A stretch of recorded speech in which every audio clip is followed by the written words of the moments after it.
looking at all these men on the panel, and they all would have been men, of course, in those days. No women served in the legislature then. And she said to them, "I have no quarrel with you, but I stand for the clear right to hold my life my own, the clean, clear right to mold it as I will, not as you will, with or apart from you, to make of it a thing of brain and blood, of tangible substance and of turbulent thought. No thin gray shadow of the life of man. Your love, perchance, may set a crown upon it, but I may crown myself in other ways, as you have done who are one flesh with me. I have no quarrel with you, but henceforth this you must know. The world is mine, as yours, the pulsing strength and passion and heart of it, the work I set my hand to, women's work, because I set my hand to it." So I love starting with that poem because I think it captures the essence of who Florence was. She was certainly a writer and a poet. She was a suffragist and a feminist. She was also a peace activist later in her life. She was a deeply spiritual person, a devoted wife and mother. She was indeed a woman who set her hand to many things over her long life. And she was kind of a force in early 20th century Maine. So my goal tonight is to introduce you to Florence and to the work she did to bring suffrage to Maine. And I guess I'm proud to say that she was my great-grandmother, and I hope that you kind of own her as well now that once you learn about her as being one of Maine's great women.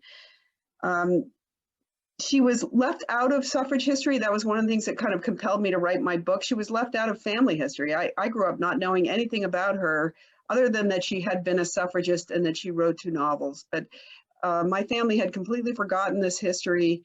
And when she was mentioned at all in Maine suffrage histories, she was always mentioned as kind of this fringe radical who caused more troubles than she helped the cause. And my research showed that that was really not the case. And it kind of pissed me off that she was portrayed as a radical. And so I decided I had to write a book about her. Just a little bit about the book. I did put in the chat links to where you can find it if you're interested. And people often ask about the title. The rose was the symbol of Maine's anti-suffragists. So in voting down the rose, they were kind of voting down the anti-suffragists. And I got that title from an exchange of poetry that was in the Portland newspapers in 1915. And the suffragists used the jonquil or the daffodil. And so in 2019, in the fall, the Maine Suffrage Centennial Collaborative urged people statewide to plant daffodils to commemorate the suffrage centennial. And so that they would come up in the spring of 2020. And lots of people did that all over the state. We're certainly encouraging people to do that anytime to remember the suffragists. So just a quick background, I did extensive research on this. I started with her own papers, which are at the Maine Historical Society. Anybody can look at them. And then I went to the Library of Congress, and most of the historic photos in this slideshow are from the National Women's Party papers. I was also able to get access to their correspondence and found a lot of letters to and from the national suffrage organizations and Florence and other suffragists in Maine. I looked at the newspapers from 1914 to 1920 in Portland, all of the ones in Portland, also a lot of the ones from Lewiston Journal and the Kennebec Journal, and I read extensively on suffrage, Maine, and U.S. history. So I really did quite extensive research on this, and I feel pretty strongly that I got her story mostly right. I think I got some other things wrong in the book now that I've learned some more, especially about the early suffrage history in Maine. So kind of ignore that if you read the book. So let's talk about Florence. She was born in 1869 in Augusta. This is her family home. And she was the fourth of 5 children and the family's first girl, and showed an independent spirit, I'm told, right from the very beginning. Her father was Samuel Spencer Brooks, who was a prosperous merchant, had a hardware store on Water Street in Augusta, and dabbled in shipbuilding as well. He certainly earned enough to keep the family in pretty comfortable surroundings. This is her mother, Mary Caroline Wadsworth was her maiden name. She was distantly connected to the Henry Wadsworth Longfellow family, and I'm not sure, but that may have sparked Florence's later interest in writing. Florence is there on the right, and you can sort of see that she's got those sort of intense eyes. That's her younger sister, Daisy. One of the things that the Whitehouses were among the early families to buy into what became a very prosperous and flourishing summer colony on Squirrel Island off of Boothbay Harbor. And so here she is as a young woman. That's actually her brother, Percy, who looks like he's trying to strangle her. I think he's really just turning her chin to look at the camera. I love this picture. It really has nothing to do with suffrage, but we always think of our leaders as being kind of these dowdy, staid old people. But I mean, she was young once, and she kind of roamed for years. I mean, in the summers, she would kind of roam around Squirrel in a very in a more permissive environment, I think, than she might have had to, comport to on the mainland. And interestingly, Squirrel had right from the beginning allowed women to own property in the association, in the island association, and to vote on an equal basis with men. So again, that may have sparked her later interest in suffrage. Next to her in this picture to her left is her husband, or the man who becomes her husband, Robert Treat Whitehouse. And I'm not really sure who the mutton sleeves there are, but that's just, it always cracks me up to think of wearing that kind of dress in the summer in Maine. So a little bit more about Florence, I guess, and Robert, her husband. So Florence went to the public schools in Augusta, and then later enrolled in St. Catherine's Hall, which was a finishing school affiliated with the Episcopal Church. I think she must have known her husband all her life, and he also was born and grew up in Augusta. His father was the Chief Justice of the Maine Supreme Court, William Penn Whitehouse, and he later went on and went to Harvard and then to law school and became a lawyer, kind of like his dad. And they married in 1894, but not until Florence had enjoyed some more freedoms. I think she could have gone to college.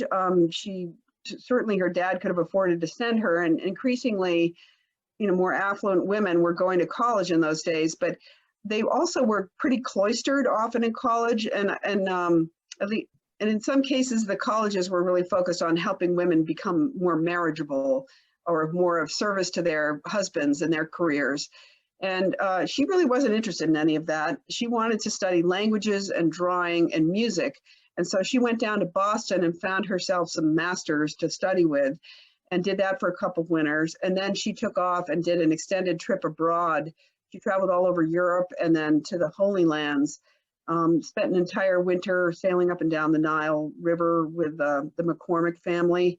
And she, in the sort of Holy Lands, she kept a journal and did a lot of drawings and sketches of what she saw there. And those travels became the basis for her 2 novels, which were published later on. So they marry in 1894 and moved to Portland, buy a house down on Deering Street, 42 Deering Street. And Robert enters private practice, and Florence joins the Rossini Club, which is still a very historic music club in Maine. And she started a writers group. And before the kids came, as they inevitably do, especially when there's not really any birth control, she and Robert collaborated on writing plays and directing and acting in them. And they put them on for charities up and down the coast from Portland up to Boothbay Harbor. And I think, you know, that was a great experience for Florence. And then as they got busier, as Robert got busier in his private practice, he finally said to her, look, why don't you just adapt some of your plays into novels? You're so good at the writing, and I think you should pursue that. So that's what she did. And her first book was published in 1898, I think, and that's The God of Things. And you can see it's a novel of modern Egypt.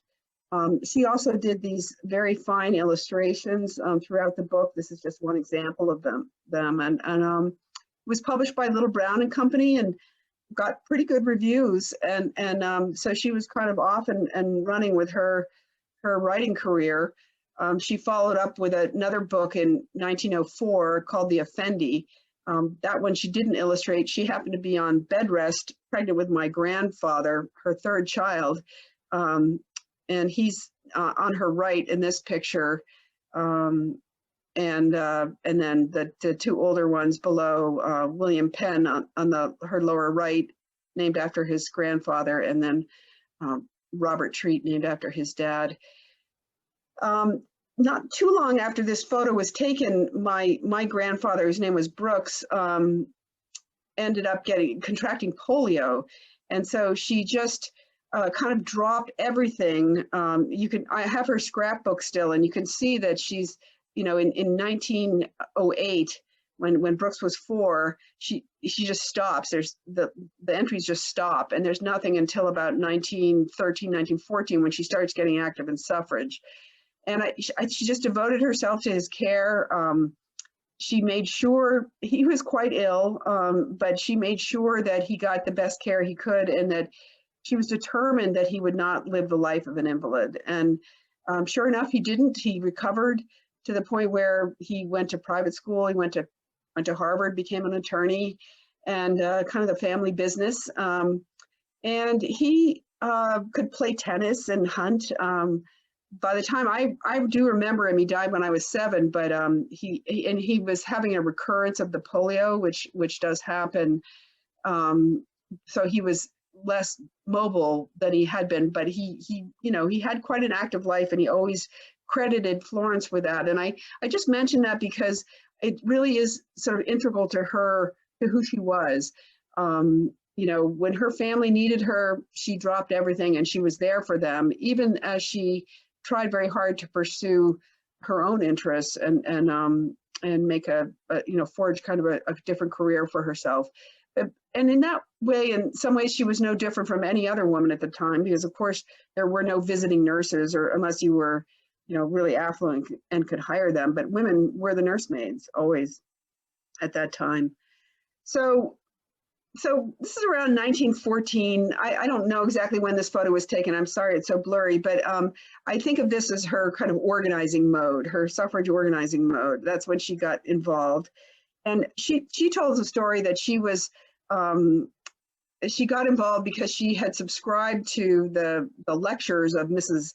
Hamlin, who gave them at the Congress Square Hotel in the music room. And she gave a series of lectures, and one of them happened to be on women's suffrage one night. And even though Mrs. Hamlin made her living in a way, traveling around giving lectures, she was of the opinion that women should not have the right to vote. And Florence just said, I don't think so. I don't agree with that, but I just don't have the arguments at hand. So I'm just going to go off and read everything I can about suffrage, and then I'll come back in 6 months and we can have a debate, and then we'll see. So that's how she got involved in suffrage. And I'm just going to read you this little bit from this interview she gave later after she joined the movement. And she said, the reporter asked her, why she gave herself so completely to suffrage. And Florence said, because I believe that the work I do for suffrage is 50 times more valuable to the community than 10 times the work on charities or any social work would be. And she said that, she had come to realize the connection between laws and things like low wages or dirty streets, unsanitary milk, the fact that men could drink their wages and not bring money home to support their families, and that women needed to vote in order to change those kinds of conditions. And she says, when women do vote, it won't be satisfied to skim the top of the pool of social corruption any longer, but they will pave it with cleaned cobblestones and put a drain through it and connect the source with a bubbling spring. Women are the conservers of the race and men are the consumers. So there, that was a slightly more radical statement than most suffragists of her time, in Maine at least, were kind of giving out. But anyway, she joined, when she first joined the movement, she joined the National American Women's Suffrage Association, or NASA, as a sort of acronym was called. Now, NASA had been around in one form or another for decades. They favored a state-by-state approach. Winning an amendment through the Congress was a secondary strategy. They were kind of a creaky old battleship of an organization, kind of battle-scarred, really prided themselves on their rich history. And they were big. They had millions of members nationwide, but they also favored sort of non-confrontational, non-political action. They accepted incremental progress if that's what it took to to get where they wanted to go without pissing off too many men. And so I like to show the faces of women, our old women leaders, because often we don't know who they were or what they look like. This was Anna Howard Shaw, who led NASA until 1915, and then Harry Chapman Catt, who took over at the end of 1915 and led it until suffrage was won in 1920. So Florence joined the Maine affiliate of NASA, which was called the Maine Women's Suffrage Association, and she was quickly viewed as a rising star and groomed to take over the organization. Because remember, she could write, she could act, she was comfortable on stage. I mean, she could debate, she could think in writing. She was affluent. She was well connected with the Republican Party in Maine through her husband and his work, and she had shown, through writing her novels and managing her family, that she could sort of segment her life into different places and kind of multitask. And so they really were psyched to have her on board.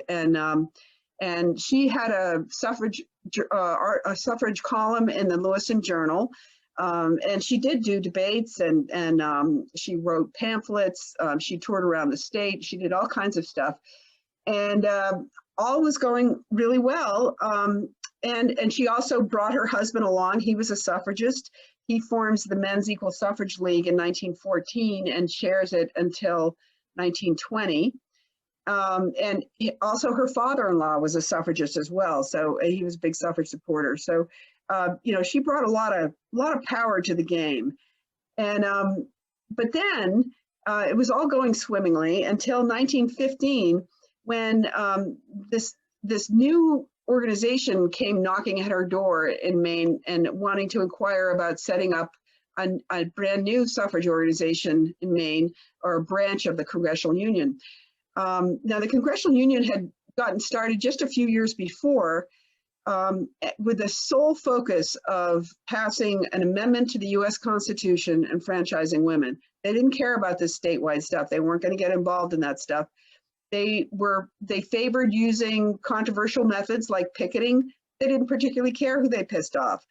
Another of their strategies was to hold the political party in power accountable for failing to move the federal amendment through Congress, because Susan B. Anthony had arranged to have the federal amendment introduced into Congress decades before, and they had just used all kinds of political maneuvering and games to hold it up and not take any action on it. So the way they're going to hold the political party in power, which at this period of time was the Democrats, because Wilson was a Democrat, Woodrow Wilson, and the Democrats had both houses of Congress. So they're going to use the votes of the 4 million women voters in the Western equal suffrage states to sort of leverage Congress into action. So here's Alice Paul, was one of the co-founders of the Congressional Union. Lucy Burns was another one. And it's sort of interesting to think about social movements and how they change and evolve over time. these are exactly the young leaders that NASA had wanted to see come into the movement. And in fact, they started off under NASA's auspices, under their umbrella, but they were quickly perceived as too radical and kicked out. And but I always think, if you think in terms of our day and time, which of these people would be more likely to embrace a social media strategy? Would it be Lucy Burns and Alice Paul, or Carrie Chapman Catt and Reverend Shaw? So, young people, and they come into the movement, they have their own ideas about how things are going to go, and they're not tied to the mores and the sort of, culture of the past. And that's kind of what happened here. So this is an illustration of the Congressional Union strategy. For whatever reason, all of the states that had enfranchised women, and there were about a dozen of them at this time, all of the states were west of the Mississippi. The eastern states were simply too stodgy, I guess, too tied to the old, English common law kind of way of doing things. But this is an illustration the Congressional Union put together. And there are a couple interesting things about this. So here you have the woman voter of the West, who's like this goddess who's striding across the country to come to the aid of her benighted Eastern sisters who are kind of mired in this black pit of despair, because they don't have the right to vote. Now, note that the woman voter of the West is young in this illustration, and she's also white. And those things were not an accident. That was very much a concerted and sort of overt decision on the part of the Congressional Union to portray the woman voter of the future as young and educated and powerful, not, a poor, sickly immigrant, for example, that's or a woman of color. So that it's sort of interesting to reflect on that. This sort of, I just want to kind of expand on that point about, not involving women of color, African-American women at that time. And this is a letter that Florence received from a U.S. senator in Maine in 1915. And he's talking about, he's in favor of suffrage, but only through state action. He's not in favor of an amendment to the Constitution because that would force women's suffrage upon states that don't desire it. And he uses as an example the state of Mississippi, which has a white population about the size of Maine, but also has over 1 million Negro population. And when the male Negroes were enfranchised after the Civil War, that forced a most difficult situation upon Mississippi and the other southern states. And I'm not willing by my vote to aid in increasing the burden which has been thrown upon them. So interesting, isn't this interesting? Here's a white senator from a almost exclusively white northern state saying he's not going to support an amendment to the Constitution enfranchising women because it's going to unfairly burden the whites in the southern states. And so this is what the women at the time were dealing with. They're coming into the suffrage centennial. There was a lot of talk about how racist the suffragists were. And I'm not going to say that there were no racist suffragists by any means, but I would just assert that the entire country was racist. And that was their challenge. They had to decide, are we going to take on suffrage, which was a big ordeal just to get the right to vote for women, or are we going to add to that, equal rights for people of color? And they ended up just, saying, no, we're going to do suffrage first. And, whatever happens after that, will happen. But they do make kind of an unholy alliance with the South by telling them, in effect, you've got your Jim Crow laws. You states can decide who can vote or not. We're just saying you can't deny voting rights on the basis of sex. So, certainly there's room for criticism, but they were struggling with a pretty difficult problem. All right, so Florence, the Congressional Union, as I said, comes knocking on her door in August of 1915, and she agrees to help them set up a Maine branch. And agrees to chair it, to serve as the chair. And instantly her colleagues in the Maine Women's Suffrage Association are alarmed because, I mean, the Congressional Union got kicked out of NASA for, for radical behavior, and they're worried that Florence, upon whom they're really relying to lead them in the future, is going to get kind of wrapped up with these radical suffragists. And she tells them, yeah, it's fine. Don't worry about it. When I work on the federal stuff, I'll work with the Congressional Union. And when I work on the state stuff, I'll work with you. I can keep these separate. Don't worry about it. But they're worried. And it all kind of went fine until October of 1916, when Alice Paul hires Florence to go out to Wyoming and campaign against Wilson in his reelection campaign in the presidential election of 1916. So remember, this is the Congressional Union strategy. They're using those Western women voters. They're going to try and persuade them to vote against the Democrats in 1916. They said, and we don't care who you vote for, just vote against the Democrats to punish them for failing to move the federal amendment through Congress. So on the way out to Wyoming, she stops in Chicago to take part in this action. And she and the woman in front of her had led this procession out of suffrage headquarters down the street to line up outside this building where Wilson, who was in town to deliver this important foreign policy speech, was going to do his speech. And so her sign, I don't know if you can read it, says, "Why does Wilson seek votes from women when he opposes votes for women?" Because at this point, Wilson actually had come quite a distance. He started out in office in 1912 by saying he hadn't really thought too much about suffrage. Well, they gave him a lot to think about, the suffragists did, and they paid him a lot of visits in the White House. And by 1915, 1916, he's saying, I support suffrage through state action, but not through federal action. So he was not yet supportive of the federal amendment. And so they're here to put pressure on him. And so they're lined up along this block, and actually they're lined up all along the block. There's a whole other photo of women in this photo. So there are quite a number of them. And they stand there silently, just letting their signs speak for them.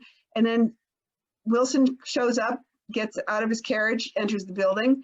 And as soon as he disappears, these men who have lined up behind them, and I don't know if you can see them here in this photo, attack the women.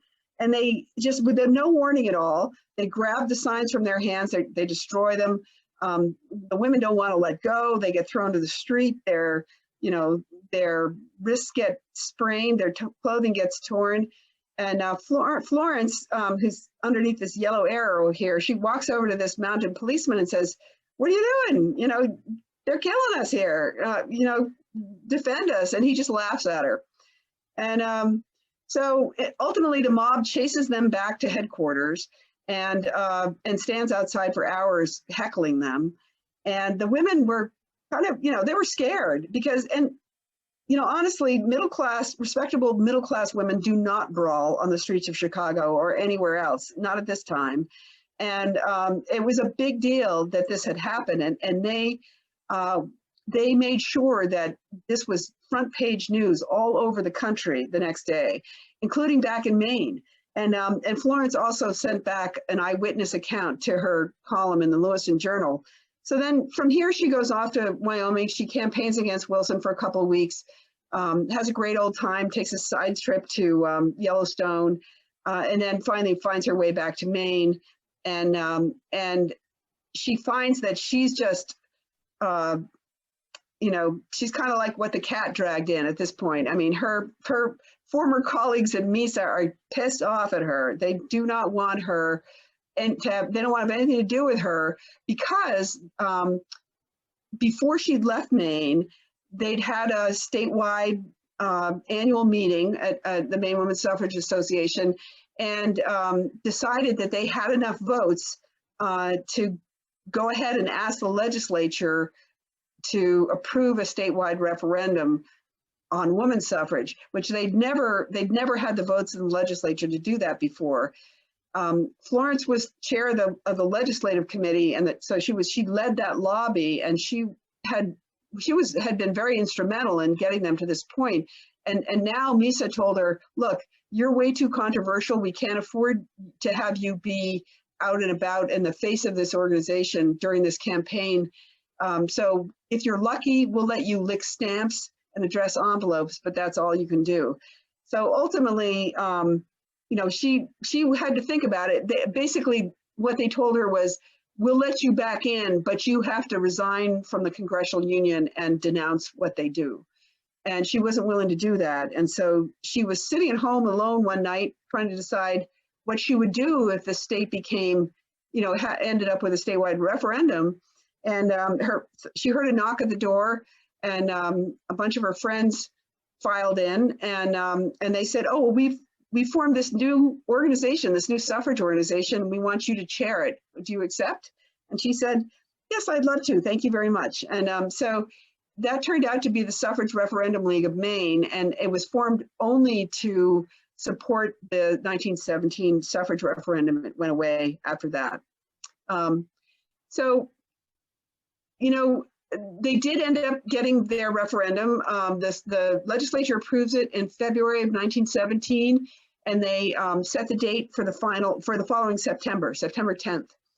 And they're all thrilled, they're really excited, but then it's a long, cold Maine winter, followed by a long, wet spring, not unlike our last spring. And so it's, late in the spring before the roads dry out and they can start doing their campaigning in the hinterlands. And by that time, by mid-April, of course, the US has entered World War I. And instantly, all of these suffragists who had said, I'm going to work full time on this campaign. I'm going to give all my spare change to the referendum campaign. Suddenly, overnight, there's this massive pivot to war work, and including Florence. Actually, she joins the Red Cross. Both of her older sons enlisted in the fledgling Air Force. One flew dirigibles, the other one flew a bomber, and so I think she just felt like she couldn't sit out this crisis that was confronting her family and her communities, and she joined the Red Cross and led their information bureau. And at first it was just doing publicity for the Red Cross, and then later on in the war, it served as the information conduit between servicemen overseas and the families back at home, because of course there was no VA. And so they there were several hundred examples of them sort of facilitating communication, especially when servicemen had been killed or wounded. So anyway, it's sort of like mid to late June by the time the initial crisis of the war's launch they get through that, and they start thinking, we got to start working on this suffrage campaign. So she gets really busy, and she's very busy with suffrage over the course of the summer. She does all kinds of stuff. She has debates. She raises money. She writes letters to the editor. She brings in outside speakers, and she works really hard. During this period, the Maine Women's Suffrage Association is also kind of busy, but they're very distracted by the war work, and they're also really distracted by the Congressional Union, and they lose no opportunity to condemn what the Congressional Union is doing. So I just wanted to show a couple examples of what Florence was up to. These cartoons were done by a friend of hers, Frederick Freeman, who was a cartoonist. Actually, in his day job, he ran a mill in Westbrook, but or Wyndham, actually, I think he ran the mill in Wyndham. But so here's one of his cartoons. They would put these in the newspapers and put them in the bay windows of their office at 662 Congress Street. Here's another one. 8,000 women are earning their living outside the home in the United States, and President Wilson calls upon American women to mobilize for industry and agriculture. And yet the anti-suffragists are still saying that women's place is in the home. But all of this shows, just what a ridiculous notion that is. It's another junker for the scrap heap.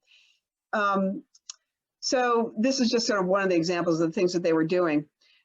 So the suffragists have already in 1917 endured crappy weather, and then the war. But the third challenge to their statewide referendum is the fact that in January of 1917, the Congressional Union starts picketing the White House.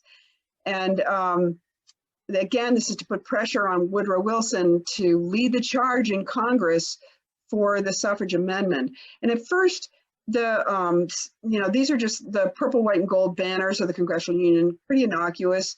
And they just would walk over and stand outside the White House gates, which you could do in those days. They could literally stand on either side of the gate and watch Woodrow Wilson like drive in and out on the way to his golf game or whatever. Nowadays, of course, it's bunker city. But so in January, they start off being kind of innocuous, and sometimes the banners would say things like, Mr. President, how long must women wait, or something like that. But after several months, they start getting a little testier, and they start getting really challenged. They get mobs attack them, and so they start using the president's own words. The time has come to conquer or submit. For us, there is but one choice, and we have made it. And of course, Wilson here was talking about the entry into World War I, but they're using it to say, we've made this commitment to suffrage, and we're going to see it through. So that's a very ill-looking Alice Paul, I believe, carrying that banner. And then by the summer, by June, they're starting to get arrested, jailed at Occoquan prison. They're going on hunger strikes to demand to be treated as political prisoners. They're force-fed. Alice Paul is one of those that is. Rose Winslow is another. And by August, they're getting pretty, mouthy with their banners. This is referred to as the Kaiser Wilson banner, where it's kind of hard to appreciate in some ways, because these days we say the most horrible things about our presidents and nobody blinks. But to compare the sitting U.S. president in the time of war with the German Kaiser was just unbelievably bad. And so this banner barely made it out of their suffrage headquarters before it was destroyed. They had backup copies, but they later got destroyed as well. So they're getting more assertive, more pushy about this.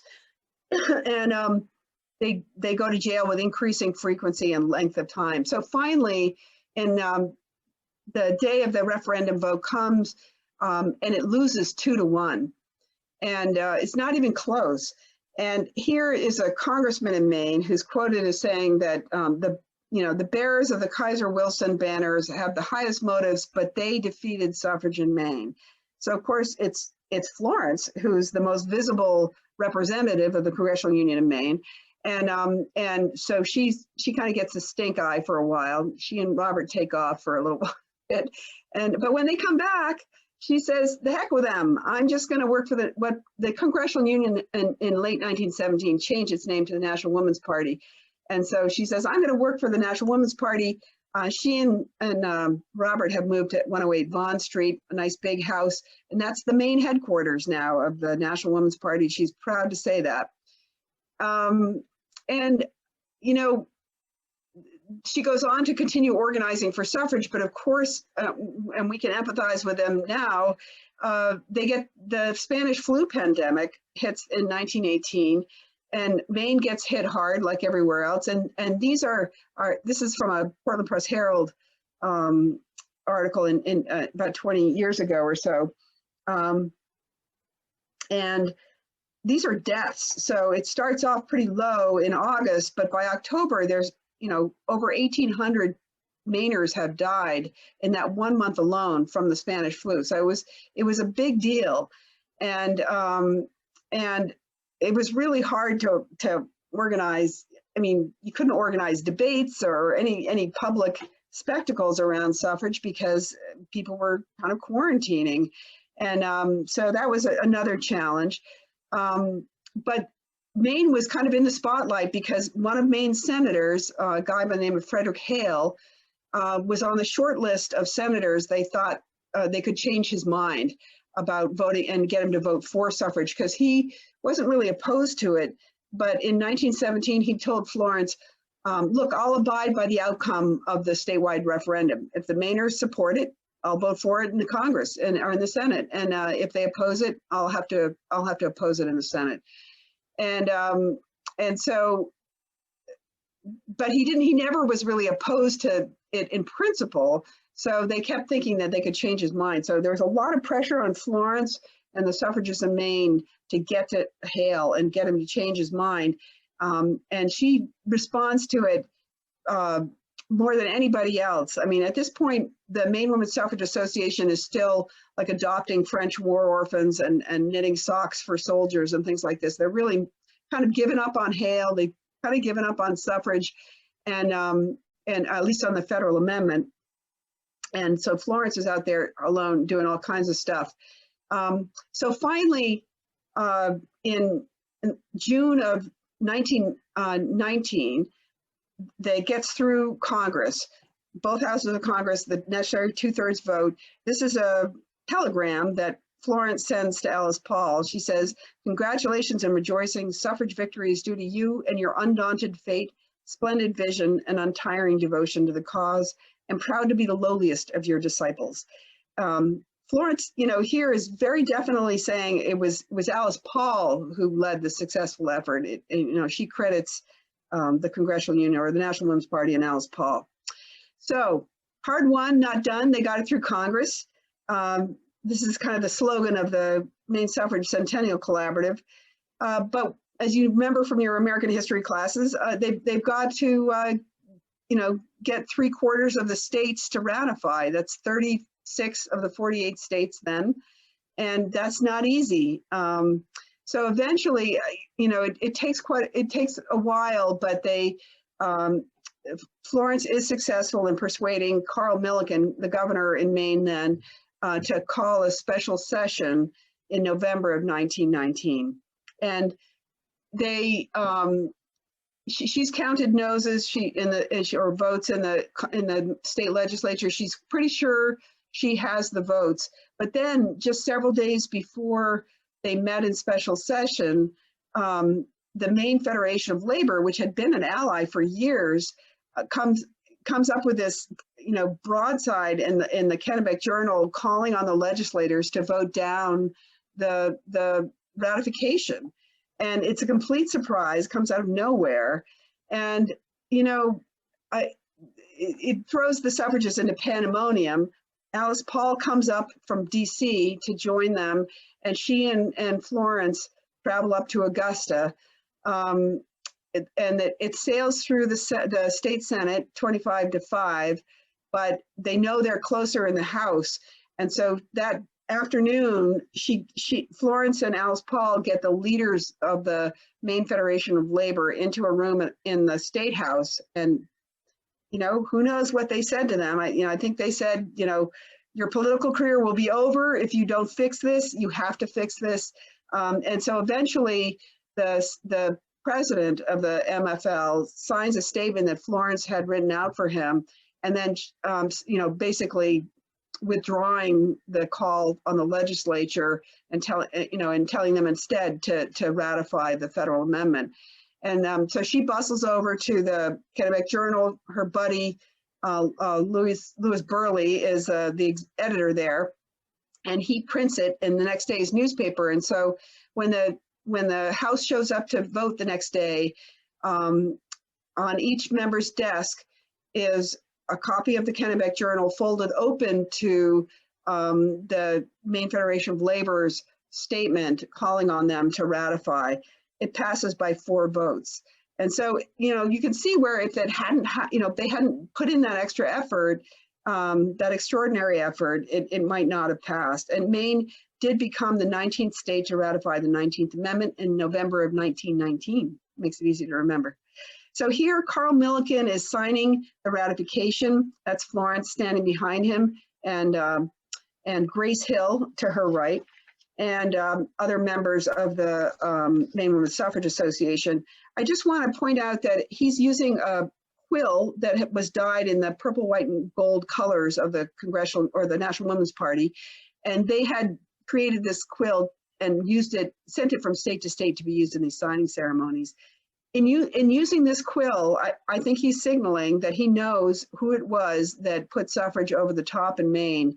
And then after the ceremony was over, he gave all the women souvenir pens, or pens rather, and the other members all got sort of ordinary steel pens, but he gave Florence a pearl-handled gold pen. And I think in doing so, he's signaling her out for, you know, special acknowledgement of the extra work that she did. So here they are celebrating on State Street in Portland. Votes for Women a Success, says their banners. If you don't know the language of the 19th Amendment, here it is. It's a very simple statement. It took 72 years from the time this was first introduced or conceived of, I guess, at the 1848 Seneca Falls Convention to when it was finally ratified in August of 2020. It came down to one state, a southern state, Tennessee, and one vote in that legislature. It was that close.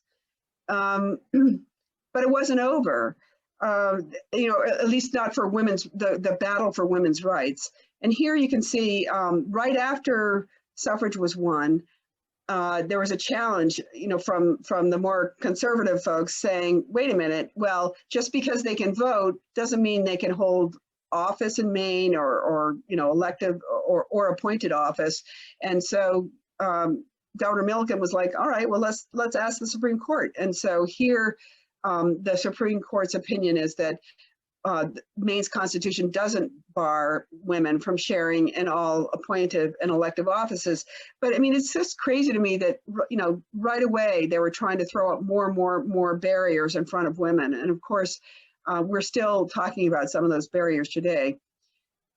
Quick point on suffrage lineage. The National American Women's Suffrage Association, once suffrage was won, becomes the League of Women Voters. So 2020 was the centennial for the League of Women Voters as well. In 1923, Alice Paul and some others introduced the Equal Rights Amendment into the, you know, into the Congress. It's almost half a century later before it passes Congress. Again, just a huge amount, an extraordinary amount of effort on the part of women to win equality. And as you may know, it has never been ratified. We're still 3 states short. We can certainly talk about that a little bit more if you're interested later. But back to Florence, and just to finish up. So after suffrage was won, she got involved in all kinds of other community efforts. And then kind of sadly, in 1924, Robert died, her husband died, and she was really shaken up by that, and it took a while for her to kind of get back on her feet. But she ends up getting back into her painting. This is one of Monhegan that she did. Here's another from Monhegan. And she also, this is when her peace activism really ramps up. She doesn't want to ever see another world war like the one her sons had to be involved with. And so she has a weekly radio address on WGAN. And she also is involved in the Women's International League of Peace and Freedom and all kinds of different peace organizations. She does eventually join the League of Women Voters, even though she wasn't really welcome there initially. And in true form, she chairs their legislative committee. She tried to write another novel. That didn't work out so well. But you know, she remained active throughout her life. Here she is. I just love this picture. Again, not a suffrage picture, but sort of shows her spirit. This is her middle son, Bobo, as he was called. And here she is not long before she died at the age of 75. I guess I just would say about her that, you know, as I learned about her, I didn't know anything about her growing up. I didn't learn about her until I started researching her when I was in my 40s. And I found her, at first I was really attracted by her suffrage leadership, but then I realized that, you know, for myself as a working mother, a small business owner, you know, she kind of gave me permission to succeed in many spheres, and by her example, encouraged me to do so. And I feel like she does that for other people's as well. And she reminds us always that the work that we do is women's work because we set our hands to it, and not because anyone else defines it as women's work for us. I'm going to close with this quote, not from Florence, but from Alice Paul, because we're still dealing with all of these issues here in 2021. I never doubted that equal rights was the right direction. Most reforms, most problems are complicated, but to me, there's nothing complicated about ordinary equality. So take action, vote, join the League of Women Voters. We have a really dynamic and exciting league here in Maine. Women's reproductive rights are, you know, often in the crosshairs. Fortunately, we have a new president, and they're a little more protected now. And I guess I would just say this is sort of a new project for me. I'm releasing a new book, a suffrage novel, a kind of a unique, as far as I know, there aren't too many other